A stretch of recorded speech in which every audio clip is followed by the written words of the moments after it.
Terima kasih Anda masih menyaksikan Kompas Petang, Saudara. Sebuah rumah warga di Pasuruan, Jawa Timur rusak berat akibat ledakan pada Senin pagi. Satu penghuni rumah luka parah akibat peristiwa ini. Tim gegana dan penjinak bom dari polisi langsung melakukan pengamanan di sekitar lokasi ledakan. Mereka mengambil sampel sisa ledakan untuk mengetahui penyebab peristiwa tersebut. Hampir semua bagian rumah hancur. Salah seorang penghuni rumah yang bekerja sebagai teknisi servis handphone ditemukan dalam kondisi luka parah sesaat setelah ledakan.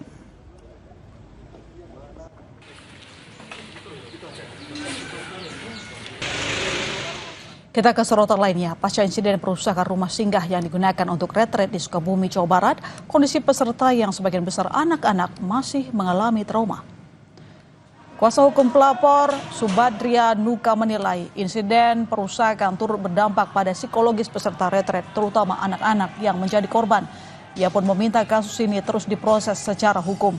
Saat ini polisi sudah menetapkan 8 tersangka kasus perusakan rumah singgah retret di Cidahu, Sukabumi bertambah. Anak-anak banyak yang histeris sampai pingsan. Ada anak umur 3 tahun sampai ketakutan, ibunya sampai pingsan. Jadi itu sedikit untuk terkait tahapan proses.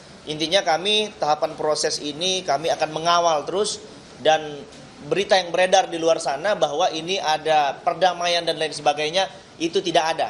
Kami sampaikan tegak lurus, dan kami sudah sampaikan ke Polres Sukabumi melalui Kasat Reskrim bahwa kami tegak lurus, tidak ada kata damai.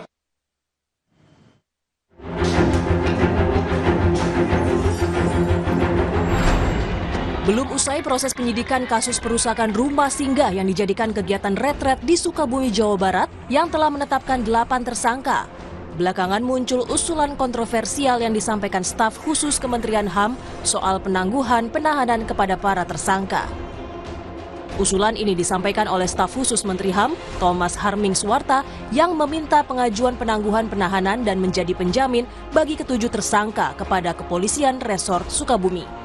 Langkah penegakan hukum dari Kementerian Hak Asasi Manusia memang mendorong untuk dilakukan penangguhan penahanan kepada para tersangka,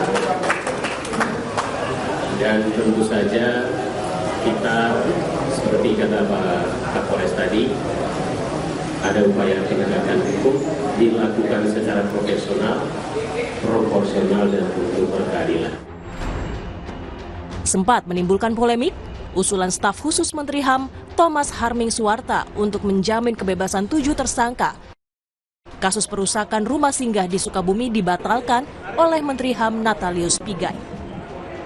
Dalam unggahannya di media sosial X @NataliusPigai2, Menteri HAM Natalius Pigai mengatakan, sebagai Menteri HAM, saya tidak akan menindaklanjuti usulan spontanitas Thomas Suwarta, staf khusus Menteri HAM. Karena itu mencederai perasaan ketidakadilan bagi pihak korban. Tindakan yang bertentangan dengan hukum adalah perbuatan dari individu, personal bertentangan dengan Pancasila. Pigai juga menyatakan, sampai saat ini kami belum mengeluarkan surat atau sikap resmi dari kementerian karena sedang menunggu laporan dari Kanwil Jawa Barat. Demikian untuk menjadi perhatian.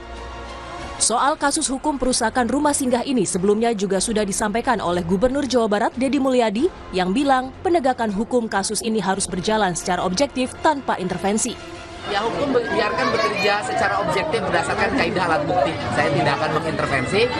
Urusan hukum saya serahkan sepenuhnya prosesnya kepada aparat penegakan hukum. Kalau terjadi peristiwa seperti ini, semua orang harus hidup rukun, saling menghargai, saling menghormati.